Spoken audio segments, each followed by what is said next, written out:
everybody. Hi, mate. Oh, Happy I'm still Christmas. doing. I'm Well, still happy doing the Christmas buttons. Eve. I say happy Christmas Eve. Look, the lights Happy go Christmas on, Eve flash. to you, Helen. They do flash. Oh, they do. Look, they're flashing now. Got flashy Christmas light. Happy Christmas Eve, everybody. We've been getting ready for Christmas like everybody else on, not that Kath and I have a massive Christmas to deal with, just No, yeah, but quiet. there's still stuff to do, and there was still shopping to get yesterday, and still getting in the festive spirit. No, And you've got family coming round tomorrow, so you've probably got a lot of. I'm going to family. Going to my That's sisters. Right. Yeah, going to So my she's sisters. getting it already. Yeah, I'm not doing. Yeah, but I only eat green goo. That's true. I don't really. I'm not really difficult to cater for. I might take me home. Is it not festive green goo? Well, I suppose you could put a bit of ollie on the top of my soup bowl, but right. I would. Yeah, I was delivering. There she goes. Look, happy Christmas Eve. Oh, we've got the banners. Watch it, people. We're trying to get faster at this whole thing. In about a year's time, we'll be like.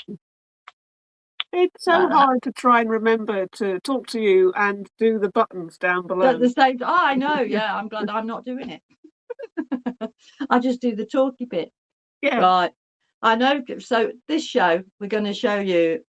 Going to play a couple of games. I'm going to show Christmas you my favorite all-time ever Christmas game, and it is my favorite all-time ever. Then Kath's has got a freebie of the week, Kath. Yes. Yeah. I managed to find a really good freebie of the week. Yeah, Kath's got a freebie of the week. And then later on, I'm going to show you all the things I don't want you throwing out if you want to craft with us in January, just January. So stay around to the end of the podcast, and then we've got a list for things that you need to collect.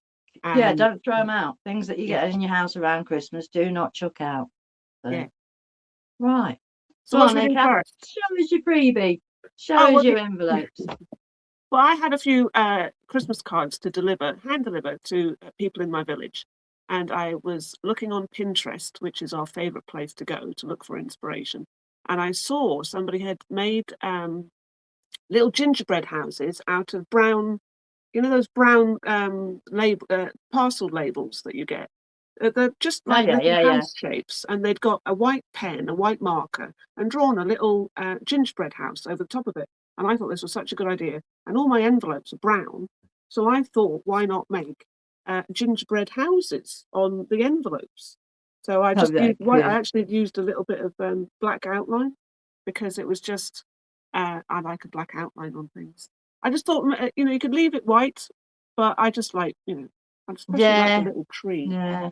And then this led me down a bit of a rabbit hole, because I thought about, why don't we have decorated envelopes anymore? And I actually put it on my Facebook, and somebody said that it was very in fashion in the Victorian times with the penny post, when you used to be able to send mail for a penny, and they deliver it within your town or within your village or within an area. And the envelope that you bought was really ornately decorated, and they had beautiful ships, and they had countryside scenes, and it meant that you'd already prepaid the postage. But since we've all gone computerized and everything's sort of read by screens, and you have prepaid postage labels now that I print off on my computer, you don't really have the room anymore on an envelope to do any decorating. And it's a real shame, because I think decorated envelopes, when you get that in the post and it lands on your mat, you think, wow, that's like somebody's taken the effort to decorate that. So I had a look at envelope templates, and I found this cracking website, and I think it's called Postman's Knock. I'll put a link up underneath when we've posted this. And I think that it was a lady artist, and she's designed all these printable free templates that you can download. They come out like this. So it's a whole sheet of A4. And when you cut that out, see, that's bramble leaves. Oh, wow. Blackberries. And so the space there is the space where you'd put your address. It's not a very big space on that. Blimey. But if you imagine, if you're sending something, hand delivered, if you're giving somebody a card for their birthday, and you make them an envelope like that. So I tried it out. I printed one off, I cut it out. That one, the Scandinavian print block. No, I that think makes that's a really beautiful beautiful. envelope. It's got a Yeah. little thing. Let me see, am I in shot there? Little thing on the back. And all you need is a No, little bit of glue, up and down either side, and you've made yourself an envelope. Yeah, that makes a beautiful envelope. I make envelopes anyway because I junk journal, and I have a lady in America I'm a pen pal with, and we send each other handmade envelopes that we fill with lots of bits and things that we found and bits of magazine and things like that, and we just post backwards and forwards. But that's in like the whole junk journaling world. That's another little world that I live in, as well It did as seem to be largely, when I googled mail art, it seems to be largely an American website that had that were really had a lot of information about it. There wasn't that much on UK websites, and then I was looking at whether it's legal or not to send decorated posts. And as long as you keep the stamp area, if you buy a stamp for it, as long as you keep the top right hand corner for the stamp clean and the bottom left and the middle area, that's where the address has to go. As long as you don't have any decorations in that bit, then you're safe to post, as long as it's flat, so it's not too wide for a letter, or non-shiny. I think shiny things weren't getting through. And what was the last one? Oh, they did say that there was more theft. The only downside was that there was more theft of decorated cards, which might be something to consider. I don't know if that would I've be never true. had any problem sending decorated envelopes. No. To that, and obviously as a junk journaler, the envelopes, they're decorated, they've had bits to it, they've collaged on it and things like that. So yeah, I'm quite into that. Yeah, so, well, yeah, I think it's a dying art, and I think we should bring it back. And that's I do. I love it. Yeah, I love that's it. my freebie of the week. Your freebie of the week. Yes. Cool. Well done. I like that freebie. So you'll put Thank the you very link much. below for that. That'll be in the Yeah. comments, gang. So you can find that. So what are we up to next? Are we going to go for games? Are we going to do it? Are we going to do a Christmas game? Let's do a Christmas Are we ready? game. Shall I run the ready? video? Go on then. Yeah. Let's ready for the intro. Ta-da! Kath's made an intro.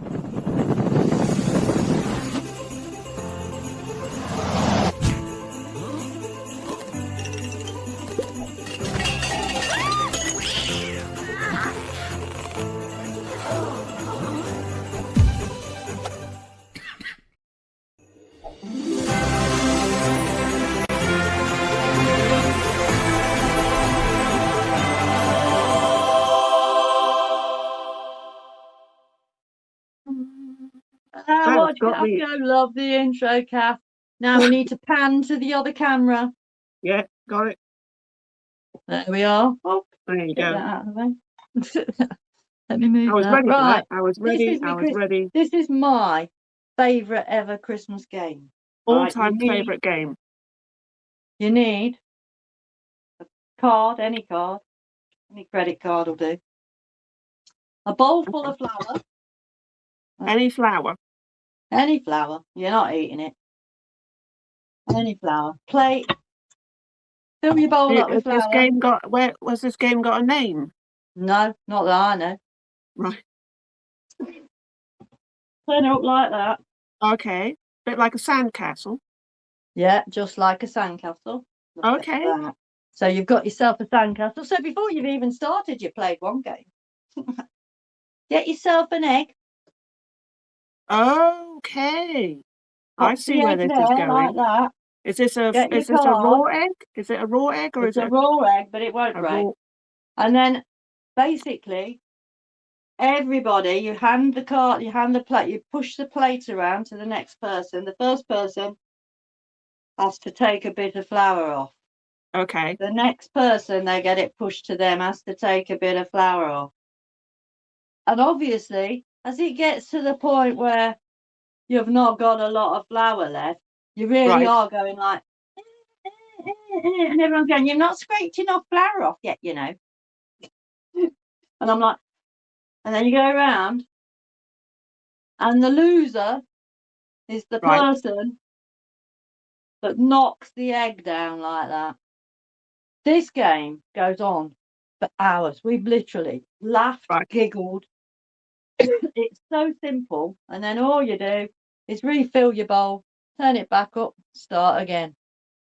One Christmas, that's all we played. Just that. So there you go.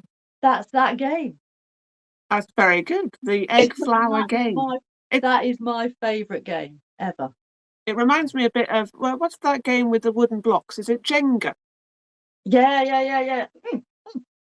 It's because then It's you like sort that. of, it's like But Jenga.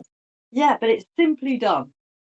And it's just easy, but it's Right. just fun. You sit there giggling for hours over it, literally. You can imagine it at the Christmas table. You're all sitting there. We don't play games. We don't watch the television in our house. We just play games. We always have. Right. You know, even when my mum was, when we were like, went back with my mum, we always played games. We never watched the television. So it's just been something me and my sister do. But that's got to be my favourite. Yeah. So there you go. That's that game. You can pan me out of my game now, Kath. Right. Remove from stage. There we go. Both. Look at that. We're getting pros, aren't we?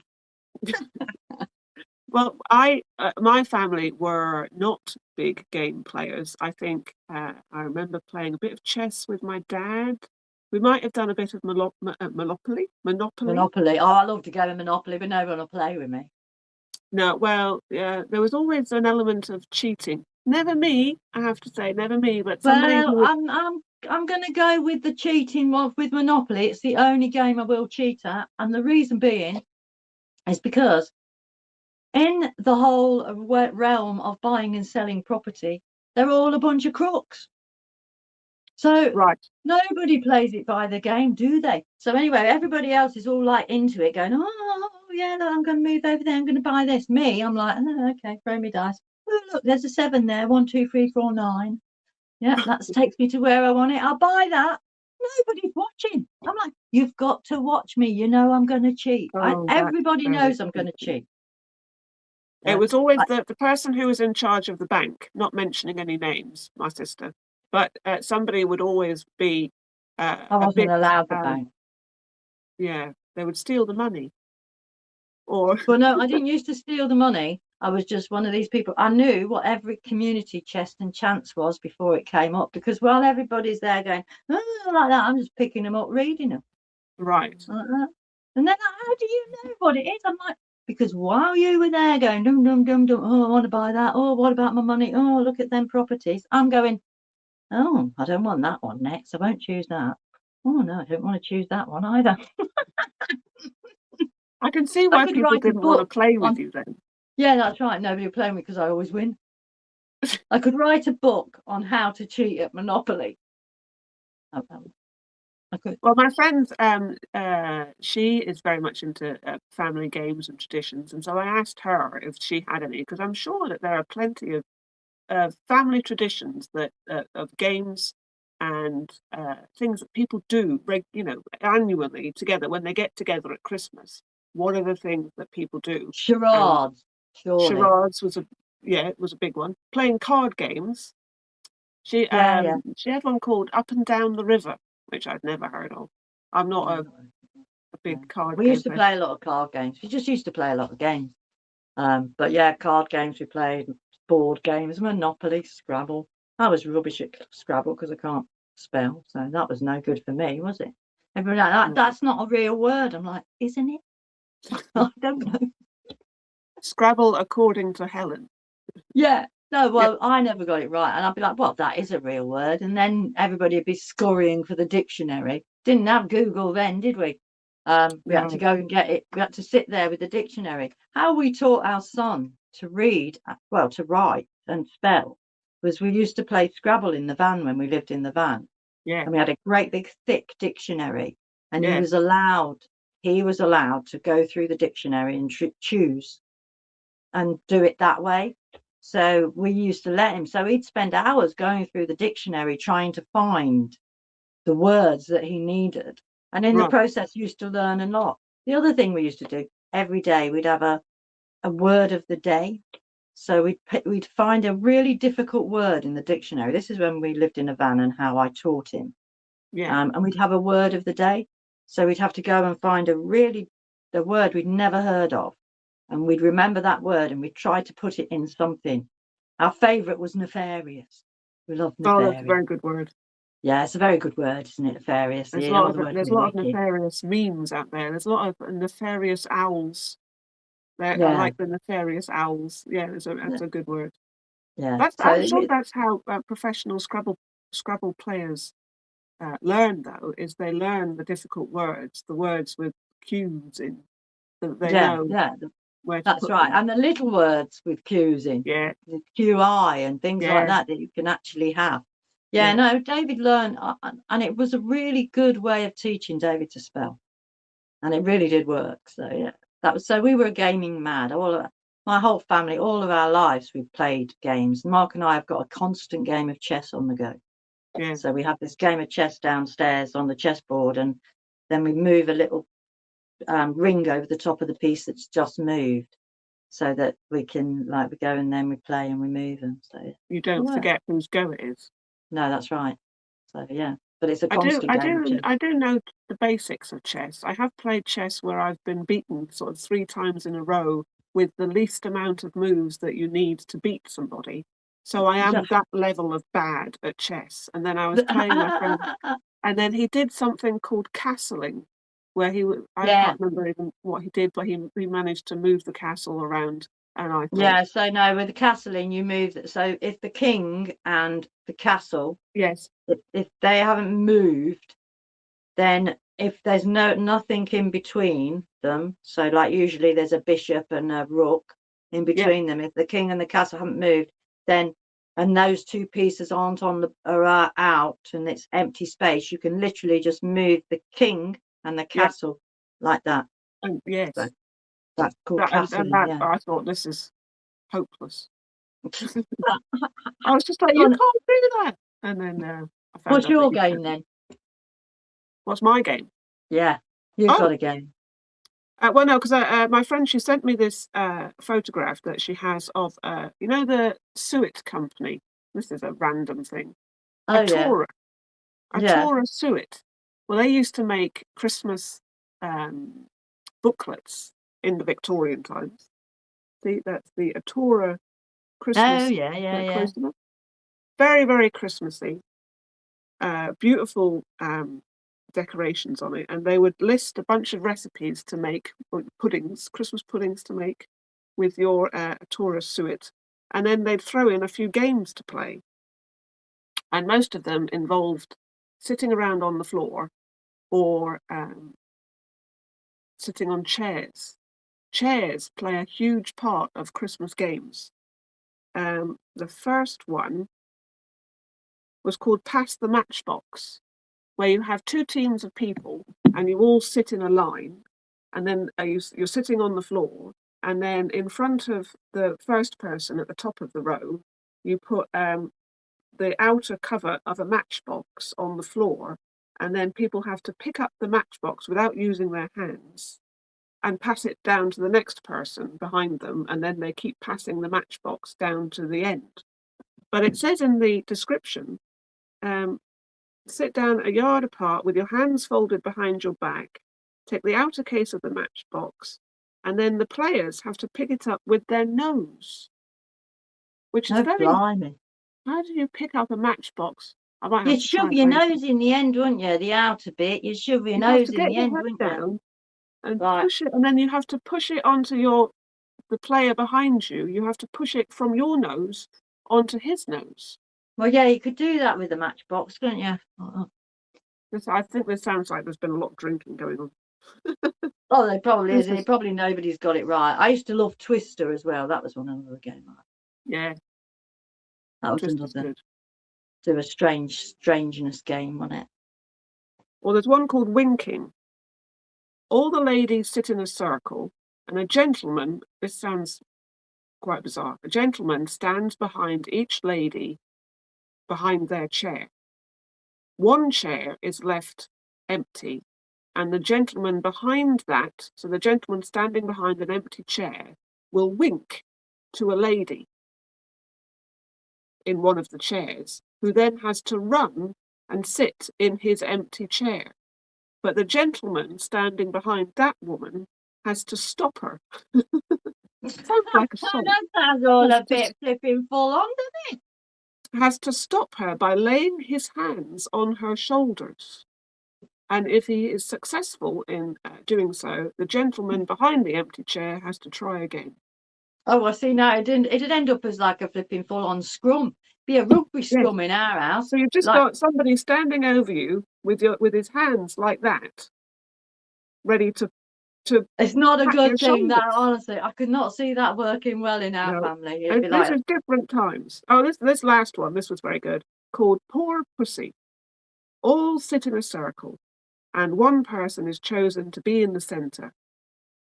He kneels in front of the party and has to say meow as funny as possible. His opposite has to then stroke his head and say poor puss 3 times, keeping a straight face. And the person who fails to say poor puss without smiling is the puss and has to sit in the middle. There you go. Victorian Christmas games in case you get a quiet moment this Christmas and you need something to do. I'll tell you what, stick with me egg. Egg on flour. Stick with the egg. Because honestly, it would be a rugby scrum in our house. We'd be like, no, get off of here, that's mine. Get off my chair, that's my chair. Before you know it, we'd be flying over each other, tackling each other to the ground, going, get off, it's mine. Yeah, But that's what our house would be like. There you go. Well, I hope that everyone has a argument-free Christmas. There's always a bit of argy-bargy, when you get There's always a bit of argy-bargy goes off. Yeah. Hopefully my grandson will phone me some point on Christmas Day. Yeah. I'll speak to him and my son. I hope so. I'm sure they will. David usually phones, even though it's all a bit chaotic and don't really get to talk to them very much. But it's cool. It's all right. Hopefully, be home for the summer. How are we doing for time? Right. Shall we have a little quick? What you're going to need next year? Yes. Well, we're looking forward to next year now, aren't we? We are. Yeah. Now, me and Kath, we want to make sure that your next year starts off as a happy, bright place, even though it's the middle of January and it's all dark and dismal everywhere. Next year, hopefully, we will start off by inspiring you to craft. So there's a few things. Do not throw these items away, because we're going to be using them. First of all, don't throw your Christmas cards away. No. Going to be using these to make junk journals. Yeah, little journals. Right. But please don't throw your Christmas cards away. Somebody's asked me if I'd show you how to do it, so I'm going to. Right, that's the one thing. The next, do keep my Christmas cards anyway, but don't throw any of your plastic containers like this out. We don't quite know. I've got quite a few ideas to do with these. You did a live. You did a live on Facebook yesterday, and somebody asked if you could show something to do with detergent bottles or plastic bottles. That's right. Because she felt so terrible every time that she had to put big plastic in the recycle bin, because it's just it's a container. We must be able to find something we can do with plastic bottles. So, got plans. Save them. Fairy houses to vases. Watch this space. And trust me, they look good. You know us by now. We don't put out stuff that doesn't look any good. Yeah. We're quite fussy. Tried and tested. Tried and tested. Save your eggshells. Save your eggshells anyway. Your garden loves your eggshells. But also, we've got arty-farty things planned with eggshells, from making your own coloured chalks for your children, to mosaics, to feeding your garden, to even crushing them up and eating them yourself if you need calcium. Wow. I can't take normal calcium tablets. They make me ill. But when you crush up some of this, sprinkle it in me goo, then it doesn't hurt me, and it's natural calcium. I'm also on calcium. I do take calcium tablets because of menopause, and once you hit a certain age as a lady, then your calcium in your bones starts to decrease dramatically. I can't take calcium. I can't take the Right. tablets. I lose about 1.5 stone in about a month if I take calcium tablets. They make me Right. really ill. With this, you get me calcium in my eggs. But yeah, Okay. save them for other things anyway. Save Don't eggs. throw out your toilet rolls. I know people say, Absolutely. "Oh, toilet rolls," no way. Yeah, They've been in the toilet. But hey ho, I'm above and beyond that. I don't care. Save your bog rolls. Yeah. Lots of things to do with toilet rolls. Oh, save your egg cartons. Yeah. Don't throw out your egg cartons. Okay. Paper. Oh, crafts are endless. Great big sunflowers I've found. Egg cartons. Save your egg cartons. Yeah, hope everyone's writing these down. Nobody throw out your jam jars. Because Yes. I mean, a jam jar's handy for everything. But Yeah. this is going to be handy for things like this. Don't throw out your jam jars. Next year, in the January, I shall be perfecting orange boxes. And so Right. you'll need your jam jars for that, and they need to be empty. And your orange peel. Yeah, but that's when you peel an orange. You've got to do it when you do the orange. But also, with your orange peel, shove it in a jam jar if you've got one. Yeah. Stick vinegar on the top of it, cram it right down, put the vinegar in on the top of it, leave it, and then that makes the most beautiful spray for like polishing your wood. I know it's weird, isn't it?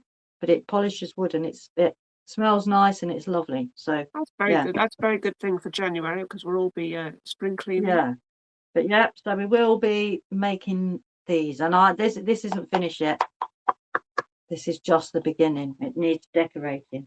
And what else? We are going to try and make some air dry clay, aren't we? Oh, A lady I've sent seen me a people recipe. call it She air said, dry clay or sourdough or Yeah. cold porcelain. They also call it cold porcelain. And we're going to be trying that. So we're going to be trying that. So that, well, at the time, I think it's corn flour mainly, is it, Kath? Yeah. Yeah. We call it corn flour. They don't. What do they call it in America? Cornstarch. Cornstarch, yeah, we call it corn flour in the UK. Yeah. So, and in January, Kath, I can't wait. It's going to be show. I have got some other air dry clay that I bought because I'm desperate to do something. Kath's going to be showing us how to. If you've not seen Kath's pottery, you should. She's going to be showing us how to make some of it. Of lots of new ideas for things. I saw a very simple herb stripper that we could make. Useful things that you can use with clay. So it was just a simple bowl, but it's got an elevated lip at the back, and then you put in 3 different sized holes at the back. And then when you get herbs from the garden, like rosemary or parsley or coriander, rather than having to take the leaves off one by one, you drag the whole stem through that's quite through the herb stripper, and then all the leaves pop out into your bowl, and then you've got the stick. That would be a good one. Fascinating. No, that'd make a good one. Yeah. So yeah, that was just a quick list of the things that I've actually got pinned in my head for us to make. Do you want to go through the list one more time, really quick? Right, one more time. I'm going to go for save your glass jars. Glass jars. Save your eggshells. Eggshells. Get rid of them. Save your plastic bottles. Any shape and size. We can do anything with any of them. Don't throw them out. We can make things out of them. Make gifts and things out of them. Don't throw out your loo rolls. Don't throw out them. Don't know what I'm using them for yet, but we'll be using them for something. Don't throw out your egg cartons. No. They make good paper. Don't throw out them. And is that all the things not to throw out? I think. Oh no! Don't throw out your Christmas cards. That was it. Christmas cards. Don't throw out your Christmas cards. Any wrapping paper as well. Don't just rip your wrapping paper off and throw it away. But take it off nicely, fold it up. We'll find a use for it. Yeah, it's too pretty to throw anything away. You would normally think about throwing out, before you throw it away, go, I think I'm going to make something with this. Yeah. I think they might. So that's it. So don't throw your things away. We can make something pretty out of rubbish. Out of trash. We are. Trash, whatever you want to call it. We are going to make something pretty out of it. Oh, and let me just mention that we do have now a YouTube community page on our YouTube somewhere around down here. If you click on our channel page, I think you find it. So we've got lots of people commenting in there, and that's going to be a space where we can interact, because this is not just about watching me and Helen up on here. We like to see all the comments down below and get feedback from people so that we can share in making and creating crafts together. So do comment underneath and go and have a look at the community page as well. Yeah. We hope to put some stuff up there. We'll try and keep up with that as well. But it is a lot. We have, in the last 6 weeks, we've taken on quite a lot. Well, especially you. So, yeah, give us a... Well, we've all, well, both of us. Kath's got web pages going everywhere because she's got her own website for her own business. Me, I've got Facebook and Instagram. Kath's got Facebook and Instagram and TikTok, and now we've got YouTube. But the thing about YouTube is we can show you more in depth and really teach you how to make things. The little reels I do, they can show you to a degree, but they don't get in depth. You don't really get into the nitty gritty, and this is what we're about in here. And also, please, any questions, just ask us. And also, any ideas, tell us in the community page. We like ideas. Yeah, we all give each other ideas. That's how it works in crafting. We can only grow. We can only just grow and get better. And because to be honest, Kath and I, we generally haven't tried a craft before. We are going to show you. Yeah, we've perfected it. Like I will go over. Both of us will do the thing over and over again and make it like 5 or 6 times. Yeah, that's become our motto now. Do it 5 times, and then it's ready for the show. Yeah, we're trying to perfect what we've seen. I've seen these orange boxes in the 1800s, so I'm trying to perfect something I've seen. Yeah, so it's taking me a little while. You didn't see them in the 1800s. You're not that old. No. I've seen them on pages that said, "Oh, look, they make these in the 1800s." I was like, "Oh, flipping heck, I'm going to make them." So so this is what YouTube's about. So it's we're a good place to follow us is on here, and then that's where you will learn how to make more crafts. So we are everyone else. So anyway, really, is that it, Kath? Is it? Have we done everything for today? I think so. I think we've covered it all. It's going to be a short one. Yeah, because we don't. Yeah, it's Christmas Eve, isn't it? People have got better things to do than sit there watching you and me waffle on, I suppose. Not their families. Me and you, we haven't got a lot on, so we can waffle on. Yeah, but it's fine. Yeah, we're going to wish you all a very, very happy Christmas. I hope you have a really lovely, magical couple of days. Yeah. We shall be back on Saturday. Yeah, we'll be back Saturday for our live at 5 on YouTube and Facebook. Yeah, on 2 platforms. So, a live at 5 on Saturday. I have no idea what we're making yet. So, I'll be back with you then. I haven't even, no. We tend to sort of think about it afterwards. Yeah, we'll think about that this afternoon. Anyway, happy Christmas, everybody. Happy Christmas, Helen. Happy Christmas. I said happy Christmas to you yet. Happy Christmas, Helen. And happy Christmas, everybody else. Yeah, happy Christmas, everyone. Lots of love. And I've got an outro you can play now. Yeah, go on, play the outro, end recording. That plays it automatically, doesn't it? Oh, excuse me. We're still not with it. No. Well, I'm not. I hope.